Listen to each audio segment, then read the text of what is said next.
풍선을 공중에 띄우는 방법은 두 가지가 있을 것입니다. 손으로 풍선을 계속 쳐 올리는 것이죠. 그렇게 하지 않으면 풍선은 내려앉을 수밖에 없습니다. 그런데 또 다른 방법이 하나 있습니다. 그것은 풍선에 공기가 아니라 헬륨으로 채우는 겁니다. 그러면 손으로 쳐 올리지 않아도 풍선은 저절로 또 올라가게 될 겁니다. 여러분, 율법은 끊임없이 우리에게 뭐뭐를 하라, 뭐뭐 하지 말라고 우리에게 말씀하죠. 우리가 율법을 지키며 신앙생활을 해야 하는 것은 분명한데 문제는 우리가 율법을 제대로 지킬 만한 능력이 없다는 사실입니다. 그리고 율법 자체 역시 우리에게 율법을 행할 수 있는 능력을 공급해 주는 것은 아니라는 것이죠. 복음만이 구원하시는 하나님의 능력이 됩니다. 그렇다면 율법이 필요 없다는 말인가? 그렇지 않습니다. 여러분, 기차가 달리려면 철로가 있어야 합니다. 그런데 철로가 있다고 해서 기차가 저절로 달릴 수 있습니까? 그렇지 않죠. 엔진의 동력이 있어야 기차는 달릴 수 있는 겁니다. 기차를 달리게 하는 능력은 바로 엔진에 있는 것이죠. 그리고 철로는요, 기차가 가야 할 방향을 가르쳐 줍니다. 기차는 철로 밖으로 달리지 않아요. 반드시 철로 위로 달려야 하는 겁니다. 여러분, 복음과 율법의 관계가 그러합니다. 우리가 믿음 생활 잘 하려면, 우리가 신앙 생활을 잘 하려면 우리 안에 복음의 능력이 있어야 돼요. 우리 주님께서 성령을 통해 능히 그것을 감당할 만한 능력을 공급해 주셔야 됩니다. 그리고 우리가 복음의 능력대로 성령의 인도하심에 따라 행하면 우리는 자연히 율법을 실천하는 그런 삶을 살게 되는 겁니다. 오늘 삭개오의 모습을 통해 우리는 이러한 사실들을 발견하게 되는 거죠. 여러분, 삭개오는요, 예수님을 통해 복음을 통해서 우리가 어떻게 변할 수 있는지 그 전형적인 모습을 우리에게 보여줍니다. 우리가 아는 것처럼 그는 세리였습니다. 물질에 집착했던 사람이었던 것이죠. 그런데 그가 예수님 앞에서 자기의 소유를 이웃과 더불어 함께 나눕니다. 예수님이 그에게 그렇게 하라고 명령하셨기 때문에 나눈 것이 아니죠. 그는 기쁜 마음으로 자발적인 나눔의 실천을 우리에게 보여줍니다. 저는 오늘 본문을 중심으로 세 가지를 여러분들과 함께 나누고자 합니다. 여러분, 우리가 아는 것처럼 삭개오는요, 평범한 세리가 아니라 세리장입니다. 세리는 당시 유대 사회에서 그렇게 좋은 평판을 갖고 있는 그런 부류의 사람들이 아니었습니다. 여러분, 로마는 자신이 정복한 그 식민지로부터 세금을 거둬들였죠. 그런데 로마는 관원들을 통해서가 아니라 식민지 백성들 가운데 세리를 고용을 해서 세금을 거두게 했습니다. 그리고 세리들에게는 몇 가지 특권을 주었는데 그들의 공무와 신변 보호를 위해서 경비대를 붙여주었고 또한 세금을 임의로 부과해서 징수할 수 있는 권리를 주었습니다. 사실 이것이 문제죠. 여러분, 세리는요, 로마와 협정한 세금 외에 자신의 배를 채워줄 수 있는 여분의 세금을 거둬들일 수 있는 권한이 있었던 거예요. 그러다 보니까 동족들로부터 과도한 세금을 부과할수록 그는 부자가 되었고, 그렇기 때문에 유대 사회에서 그들의 평판은 그렇게 좋지 않게 되었던 겁니다. 당시 유대 사람들이 가장 멸시했던 네 종류의 사람들이 있었는데 세리와 창기, 또 이방인과 죄인이었어요. 특히 세리와 창기는 거의 구제불능 폐인으로 낙인이 찍혀 있었습니다. 단지 차이가 있다면 창기는 돈이 없다는 것이고 세리는 돈이 많다는 것이죠. 그만큼 그 당시 유대사회 동족들로부터 아주 혐오의 대상이 되었다는 겁니다. 그래서 미시나에 따르면 세리는 너무나도 혐오스러운 존재였기 때문에 사람으로 인정을 받지 못했어요. 사람들은 이 세리를 독사 같은 존재로 여겼는데 산에는 사자가 있고 광야에는 독사가 있고 그리고 성 안에는 세리가 있다는 말이 있을 정도였습니다. 자, 이제 오늘 우리가 본문을 살펴보면 예수님이 여리고로 오세요. 그러자 많은 사람들이 예수님을 보기 위해서 모여들기 시작했습니다. 그런데 삭개오는 키가 작아서 예수님을 볼 수가 없어서요.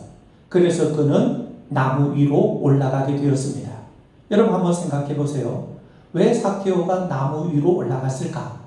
그가 키가 작아서 나무 위로 올라갔습니까? 그렇지 않습니다. 여러분, 대개 사람들은요, 키가 작은 사람들에게 자리를 양보해 줍니다. 여러분, 내 앞에 키가 큰 사람이 있으면 앞이 보이지 않지만 키가 작은 사람이 있다고 내가 앞을 보지 못한 건 아니지 않습니까? 그런데 어느 누구도 지금 삭개오를 위해서 자리를 양보해 주거나 자리를 비켜주지 않았다는 거예요. 그만큼 삭개오는 얄미운 사람이었다는 거죠. 백성들로부터 아주 무시를 당하고 아주 혐오를 받았던 존재였던 것이죠. 삭개오는 당시 사회에서 죄인으로 낙인찍힌 사람입니다. 누가 그런 사람과 더불어 교제하려고 하고 누가 그런 사람과 함께 만날 수 있겠습니까? 그래서 그를 무시하고 그를 제외해버리니까 삭개오는 할 수 없이 나무 위로 올라갔던 겁니다. 그런데 예수님이 전혀 뜻밖의 행동을 보이세요. 나무 위로 올라가 있는 삭개오를 바라보시면서 예수님이 이렇게 말씀합니다. 5절 말씀을 보니까 삭개오 속히 내려오라. 내가 오늘 네 집에 유하여 하겠다.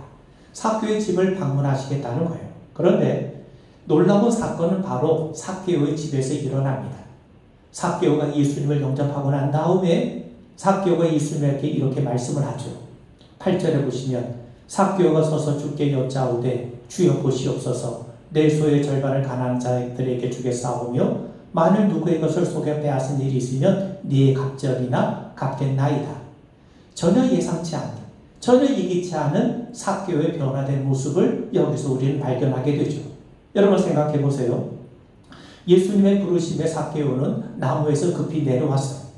그는 즐거운 마음으로 예수님을 영접했습니다. 그러자 사람들이 저마다 수군거리죠. 어떻게 예수님이 저 죄인된 사람의 집에 들어갈 수 있는지 사람들이 저마다 수군거리기 시작을 합니다. 여러분, 예수님의 삭개오의 집에서 구체적으로 삭개오와 어떤 만남을 가지셨는지 또 어떤 말씀을 나눴는지 성경에는 나와 있지 않습니다. 그런데 예수님을 영접한 삭개오의 입에서 정말 믿기 어려운 발언들이 쏟아져 나온 것이죠. 자신의 소유의 절반을 가난한 사람들에게 나눠주겠다는 거예요.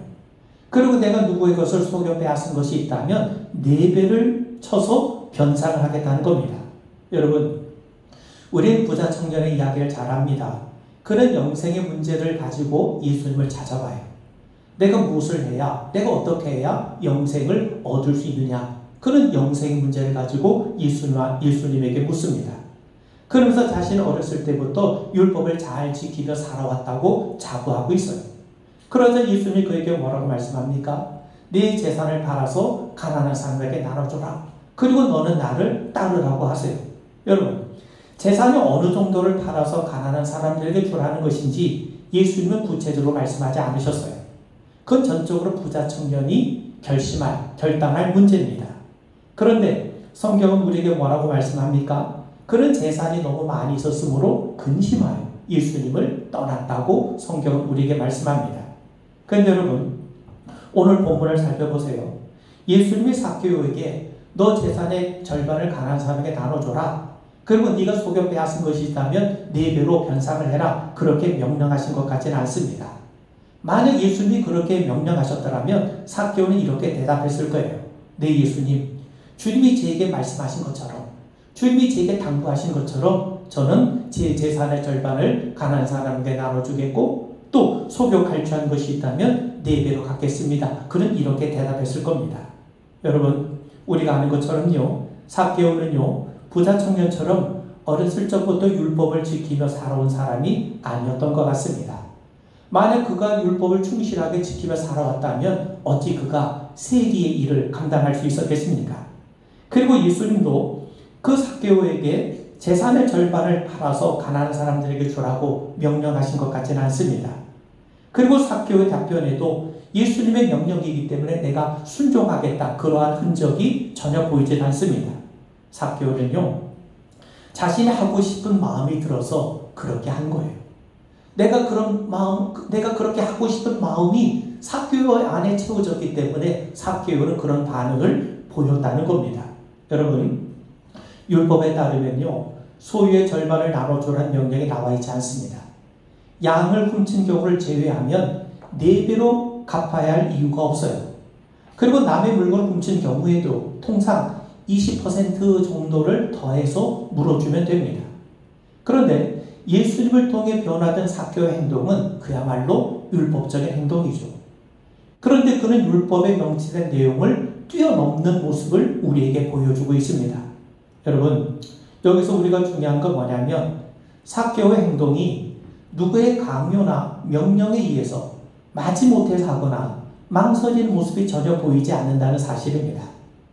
자신이 평소 하고 싶었던 일을 행할 때 나오는 뿌듯함이 담겨 있어요. 한마디로 삭개오는 마땅히 그렇게 해야 하기 때문에 행하는 것이 아니라 정말 그렇게 하고 싶은 마음이 있기 때문에 행하는 모습을 우리에게 보여주고 있는 것이죠. 누군가 권면하고 명령하고 채근하기 때문에 행하는 모습이 아니라 정말 그 안에 자발적으로 기쁜 마음으로 자원하는 마음으로 행하고자 하는 그 모습이 우리에게 나와 있는 거예요. 마치 손으로 톡톡 치기에 올라가는 풍선이 아니라 그 안에 헬륨이 들어있어서 자연스럽게 올라가는 풍선의 모습을 우리에게 보여주는 것이죠. 여러분, 이것이 뭡니까? 이것이 바로 복음의 능력입니다. 여러분, 예수님이 어느 바리새인의 집에서 식사를 하고 계실 때 한 여자가 향유 담은 옥합을 가지고 와서 눈물로 예수님의 발을 적신 다음에 자기 머리털로 닦아요. 그리고 향유를 예수님의 발에 붓습니다. 그때 예수님과 함께 식사 중이었던 바리새인이 마음속으로 이렇게 투덜거립니다. 왜 예수님은 자기 몸에 죄인이 손을 대게 하시는지 이해할 수 없다. 그렇게 투덜거려요. 그러자 예수님이 비유 하나를 드십니다. 어떤 주인에게 빚진 사람이 둘이 있었는데 하나는 500데나리온의 빚을 지었고 다른 하나는 50데나리온의 빚을 지고 있다는 거예요. 근데 주인이 이 두 사람 모두의 빚진 것을 다 탕감해 줍니다. 그렇다면 탕감받은 두 사람 중에 누가 주인을 더 사랑하겠느냐? 그 질문에 바리새인이 대답을 하죠. 주님, 더 많은 탕감을 받은 사람이 더 주인을 사랑하지 않겠습니까? 여러분, 그 바리새인은요, 예수님을 존경했던 것 같아요. 그래서 당시 예수님이 많은 바리새인들에게 비난을 받고 있음에도 불구하고 예수님을 기꺼이 자신의 집으로 초대를 했죠. 그런데 그는 예수님을 초대하면서 예수님을 맞이하면서 발 씻을 물도 주지 않고 입맞춤도 하지 않고 머리에 감람유도 붓지 않아요. 당시 사람을 환대하는 그 전통을 제대로 지키지 못하고 있어요. 반면 이 여자를 생각해 보세요. 이 여자는요, 눈물로 예수님의 발을 씻고 있습니다. 또 발에 입을 맞추고 있어요. 그리고 예수님의 머리에 향유를 붓고 있습니다. 그녀의 행동에는 머뭇거림이나 망설임이 전혀 없어요. 강요받은 흔적도 보이지 않습니다. 향유를 쏟아붓는 일에 인색함이 전혀 없어요. 그녀는 아낌없는 사랑을 예수님에게 쏟아붓고 있습니다. 당시 전통을 뛰어넘는 환대하는 모습을 우리에게 보여주고 있는 것이죠. 왜 그렇습니까? 예수님께 아주 큰 사랑을 받았기 때문인 것이죠. 사랑하는 성도 여러분, 삭개오는 자기 소유의 절반을 가난한 사람들에게 주고 부정한 방법으로 갈취한 것이 있다면 4배로 갚겠다고 다짐을 합니다. 이거는 이 삭개오가 율법의 행동으로, 율법의 실천으로 돌아왔다는 거예요. 그는 율법을 실천하고 있어요. 그런데 율법의 정한 내용을 뛰어넘는 율법의 실천을 우리에게 보여주고 있습니다. 여러분, 옥합을 깬 여인의 행동도 엄밀히 말하면 당시 유대 사회 율법적인 전통을 뛰어넘고 있는 모습 아닙니까? 보통 손님을 맞이할 때 팔 씻을 물을 주는데 이 여자는요, 눈물로 씻겨줍니다. 보통 입맞춤으로 인사를 하는데 이 여자는 발에 입을 맞춰요. 냄새를 제거하기 위해서 대개 감람유를 머리에 붓는데 여자는 옥합을 깨서 향유를 예수님의 머리에 붓고 있습니다. 그녀의 행동 역시 율법을 뛰어넘는 것이죠. 여러분, 이것이 바로 율법을 뛰어넘는 복음의 능력입니다. 그렇다면 무엇이 삭개오를 변하게 했고 여자를 변하게 했는가? 진정으로 우리를 변화시키는 것은 무엇인가? 여러분, 이것이 바로 하나님의 능력이요 복음의 능력입니다. 여러분, 앞서 말씀드린 것처럼 삭개오는요, 유대 사회의 공공의 적입니다. 매국노입니다. 동족들의 피를 빨아먹는 흡혈귀 같은 존재입니다. 당연히 사람들로부터 미움을 받을 수밖에 없는 존재였어요. 사람들은 그를 멀리했을 뿐만 아니라 아예 투명인간 취급을 했을 겁니다. 그렇기 때문에 삭개오를 위해서 어느 누구도 자리를 양보하거나 비켜주지 않았던 것이죠. 그런데 예수님은 삭개오를 무시하는 그 수많은 사람들의 목전에서 삭개오를 찾아오시고 삭개오의 이름을 불러주세요. 여러분, 예수님이 삭개오를 찾아오신 때는요, 십자가를 한 일주일 정도 남겨둔 시절이었습니다. 지금 예수님은 갈릴리에서 예루살렘으로 올라가셔야 했습니다. 그런데 예수님이 예루살렘에 올라가시는 도중에 여리고에 들리세요. 오늘 읽은 본문 1절에 보시면 예수께서 여리고로 지나가시더라. 문장 형태가 능동형입니다. 여러분, 겉으로 보면 별거 아닌 것처럼 보이지만 이 문장의 의미를 살펴보면 예수님이 일부러 의도적으로 여리고를 방문하셨다는 거예요. 여러분, 지금 십자가를 지시기 일주일 전이에요. 일주일 정도 앞두고 예수님은 여리고를 의도적으로 방문하신 겁니다. 그렇다면 왜 예수님이 바로 예루살렘 올라가지 않으시고 여리고를 방문하셨는가? 거기서 시급히 해야 할 일이 있으셨기 때문이에요. 그렇다면 예수님이 십자가를 앞에 두시고 시급히 해결해야 될 일이 무엇인가? 그건 바로 삭개오를 찾아서 구원하시는 겁니다. 여러분, 하나님은 모든 일을 정확한 계획 가운데 빈틈없이 이루어 가세요. 예수님의 십자가와 부활도 그저 우연한 시간에 맞춰 이루어진 것이 아니라 하나님의 정해진 시간과 계획 속에 한치의 오차 없이 이루어졌다는 것을 우리는 아셔야 됩니다.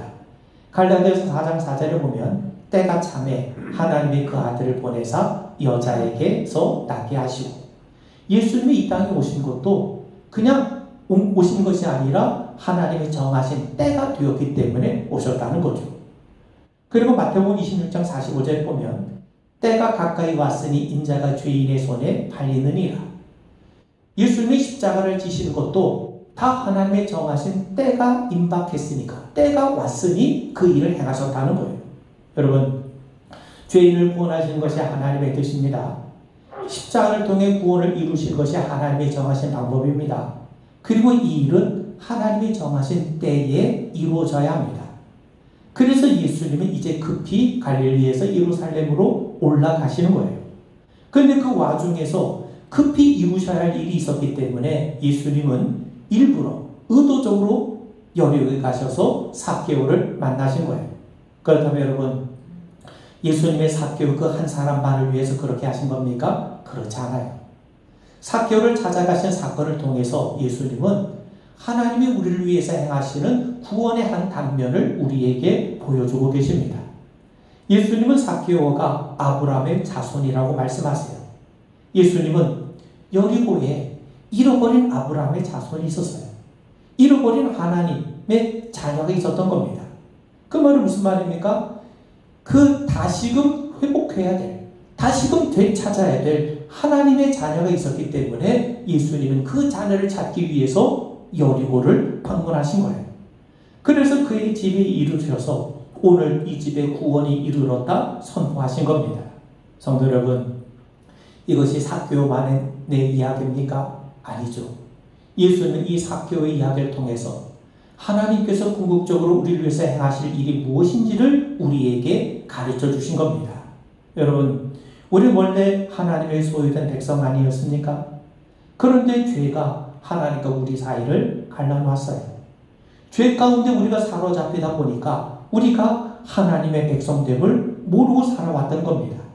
그래서 잃어버린 양을 찾는 목자처럼 잃어버린 당신의 백성들을 찾으시기 위해서 예수님이 친히 우리 가운데 오신 거예요. 여러분, 예수님은 삭개오의 집을 방문하시겠다고 하십니다. 당시 누군가의 집을 방문한다는 것은 그와 더불어 식사를 함께 나눈다는 말입니다. 식사를 함께 나눈다는 말은 그를 나의 동료요, 나의 친구요, 나의 벗으로 용납하고 받아들인다는 것이죠.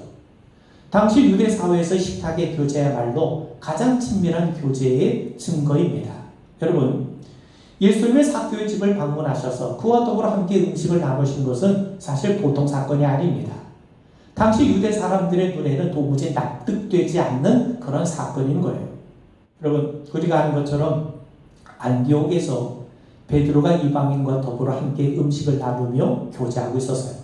그런데 그때 예루살렘에서 유대 사람들이 찾아옵니다. 그러자 베드로가 이방인과 함께 식사하는 것을 주저하고 오히려 그 자리를 회피하게 돼요. 왜냐하면 아무리 이방인들에게 복음이 전해졌다 하더라도 유대 사람들은 여전히 율법을 고수하고 이방인과 교제하는 것을 아주 엄격하게 꺼려하기 때문이에요. 바울이 볼 때 이 베드로의 행동은 분명히 외식적인 행동이에요.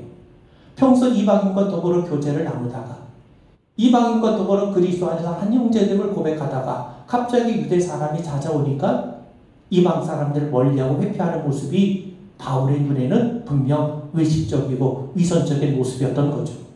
그래서 바울이 베드로를 책망한 일이 발생했던 겁니다. 그만큼 유대 사람들이 죄인들, 이방인과 더불어 교제하는 것을 금기했던 바로 그런 시대였습니다. 그런데 예수님은 그런 편견과 금기를 뛰어넘어서 삭개오의 집을 방문하세요. 그리고 그와 더불어 식탁의 교제를 함께 나눕니다. 삭개오는 세리장이에요. 대표적인 죄인으로 취급을 당한 존재입니다. 이방 사람들보다 오히려 더 불경한 자로 매도되었던 자입니다. 그런 자의 집을 방문하고 그와 더불어 식사를 나눈다는 것은 당시 율법의 전통으로 볼 때 도무지 용납될 수 없는 그런 일들이었던 거예요. 그런데 예수님 스스로가 삭개오를 위해서 유대 사람의 율법적인 전통을 뛰어넘는 일을 행하고 계세요. 수많은 사람들의 조소와 경멸에도 불구하고 그는 친히 삭개오를 찾아가셨고 그와 더불어 음식을 나누시며 그를 영접해 주신 겁니다. 여러분, 우리도 마찬가지 아닙니까? 우리는 죄인 중에 죄인 아닙니까? 그럼에도 주님께서 우리를 찾아오셨어요. 우리를 맞이해 주셨어요. 그리고 갈보리 위에서 당신의 살과 피를 아낌없이 우리에게 내어주셔서 그렇게 하심으로써 우리를 당신의 백성으로, 당신의 자녀로 삼아주지 않으셨습니까? 우리는 이 삭개오의 모습을 통해서 당신의 살과 피를 내어주시면서까지 우리를 기꺼이 영접해 주시는 놀라운 주님의 사랑을 발견하게 되는 거예요. 여러분, 삭개오는 지금 예수님에게서 지금까지 전혀 느껴보지 못한 경험을 하는 거죠. 바로 이것이 바로 복음의 경험입니다. 지금 삭개오가 지금까지 경험해 온 것은 율법적인 경험이에요. 율법에 따르면 삭개오는요, 부정한 자요, 죄인이요, 감히 하나님의 사람이라 하나님의 백성이라 불릴 수도 없는 자예요. 그래서 율법을 경험하면 경험할수록 이 삭개오는요, 하나님에게서 멀어질 수밖에 없어요. 왜? 죄인으로 낙인이 찍히기 때문이죠. 여러분, 바리새인과 세리의 기도를 잘 압니다. 바리새인은 뭐라고 기도했습니까? 자기는 세리와 같지 않은 것을 감사하지 않았습니까? 사람들은 율법과 전통을 들먹이면서 삭개오를 죄인 취급했고 정죄했고 경멸해 왔던 것이죠. 율법에 따르면 삭개오는 유대 사회에서 어느 누구에도 환영받을 수 없고 가까이 할 수 없는 죄인인 것이죠. 그런데 예수님은 그를 친구로 영접해 주세요. 그를 아브라함의 자손으로 인정해 주십니다. 그것도 성자 하나님께서 죄인된 삭개오를 하나님의 존귀한 백성으로 인정해주고 계세요. 삭개오가 무슨 거창한 행동을 했기 때문이 아닙니다. 삭개오는 그저 예수님에게서 엄청난 지위와 신분을 받았을 뿐입니다. 예수님에게서 엄청난 위로와 은혜를 체험했을 뿐이에요. 그저 예수님의 인정을 받았을 뿐입니다. 여러분, 이것이 복음인 거죠. 그런 의미에서 여러분, 삭개오는 지금 율법을 경험하고 있는 것이 아니라 예수님 안에서 복음을 경험하고 있는 거예요. 사람들로부터 율법을 경험하면 경험할수록 삭개오는 율법에 의해서 사람들의 정죄를 받고 죄인 취급을 당했어요. 그런데 예수님 안에서 복음을 경험하고 있으니까 그는 잃어버린 아브라함의 자손으로 되찾음을 당할 수 있었고 뿐만 아니라 하나님의 거룩한 백성으로 인정을 받게 된 것이죠. 그래서 예수님은 오늘 이 집에 구원이 임했다고 하시는 겁니다. 삭개오의 행동 때문에 구원이 임했다는 말이 아닙니다. 예수님의 은혜로 이루어진 구원의 모습이 삭개오의 모습을 통해 우리에게 분명하게 드러났다는 말이죠. 여러분, 학생이 시험이 어려워서 성적이 좋지 못하고 그럽니다. 성적이 좋지 못한 건 본인 공부를 하지 않았기 때문이지 시험 때문이 아니죠. 시험을 통해 단지 자신의 실력이 드러났을 뿐입니다. 여러분, 바울은 율법이 없다면 죄도 없다고 말씀합니다. 여러분, 이 말씀의 의도를 우리가 잘 알아야 됩니다. 원래 죄가 없었는데 율법이 생김으로 죄가 생긴 것이 아닙니다. 원래 죄는 있었고 인간은 죄인이었어요. 근데 단지 우리가 그것을 모르고 있었을 뿐입니다. 근데 율법으로 인해 죄는 죄로 드러났고 우리 인간은 죄인으로 드러났다는 겁니다.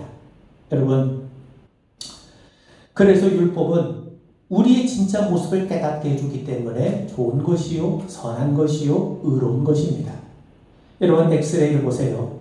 내 몸이 멀쩡한 것 같은데 그 엑스를 찍어봐야 내 뼈에 금이 갔는지 안 갔는지 알 수 있게 될 것 아닙니까? 율법의 역할이 바로 그러합니다. 그래서 바울은 하나님이 우리에게 율법을 주신 목적이 뭐냐? 그것은 바로 우리의 죄를 깨닫게 하기 위함이라고 말씀하죠. 여러분, 그렇다고 해서 율법을 무시해도 되는 것이 아닙니다. 바리새인들이 율법을 소중히 여기고 지키려고 애쓰는 모습은 굉장히 중요해요. 그래서 예수님께서도 말씀하시기를 바리새인의 위선적인 행동은 본받지 말아야 되겠지만 그들이 율법을 강조하고 그들이 율법에 대해 가르치는 것은 듣고 지키라고 따르라고 우리에게 말씀하지 않습니까?